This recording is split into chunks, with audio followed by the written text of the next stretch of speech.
A persistent rumor holds that the United States government has recovered and is concealing fragments of alien spacecrafts and more. Biologics came with some of these recoveries. Human or non-human biologics? Non-human. The flying discs became the Pentagon's nightmare. Seemingly, fastest jets could never come close to their incredible speeds and right-angle turns. As we pulled nose onto the object, within about a half mile of it, it rapidly accelerated in front of us and disappeared. The controller came up and said, "Sir, you're not going to believe this, but that thing is at your cat point roughly 60 miles away in less than a minute." You can calculate the speed. These reports seem to center around areas where atom bombs and rockets were tested. Were alien forces keeping watch on the new weapons we savages had invented? There have been UAP observed flying over some facilities housing our strategic nuclear forces at Malmstrom Air Force Base, in which 10 of our nuclear ICBMs were rendered inoperable. At the same time, a glowing red orb was observed overhead. That data is not within the holdings of the UAP task force. If something was officially brought to our attention, we would look at it. There are many things that are out there in the ether that aren't officially brought to our attention. So how would it have to be officially brought to your attention? I'm bringing it to your attention. Sure, This is pretty official. The reading of all the documents reveals that UFOs have the ability to render inoperable present-day technology. UFOs have the ability to gain access to our most sensitive military installations, unrestricted and unlimited access to nuclear installations. The technology that we faced was far superior than anything that we had, and you could put that anywhere. If you had one, you captured one, you reverse engineered it, you got it to work, you're talking something that can go into space, go someplace, drop down in a matter of seconds, do whatever it wants, and leave. And there's nothing we can do about it. Nothing.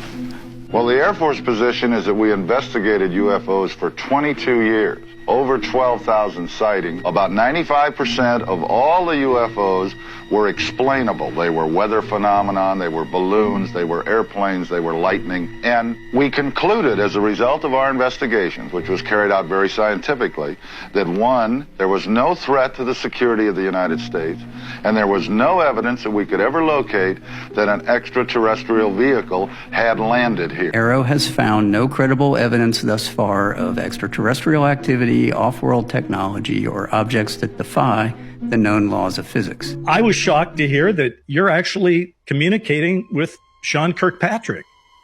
Well, yes, I want to respect the privacy of my approach, because I'm desperately hoping that if we behave ourselves, we might get an interview with him. But I did drop him an email, and he's responded. I asked him for an interview, and he said, I would very much appreciate having the correct media coverage and would love to support additional media interviews, such as the one he did with ABC. I'll have to refer you to Pentagon Public Relations, as they handle all media engagements. My team has been working with them to try and engage more with the public on the work that AARO has been doing for the past year. Thanks very much for reaching out. Now, that's not a no.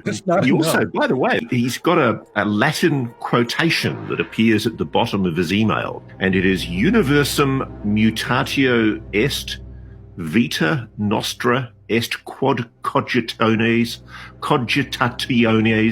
nostra facere est. Okay. Now, I'm a schoolboy Latin, but I've also put this through a translator, and it comes back as, the universe is changing, our life is what we make our thoughts. The universe is changing, our life is what we make our thoughts.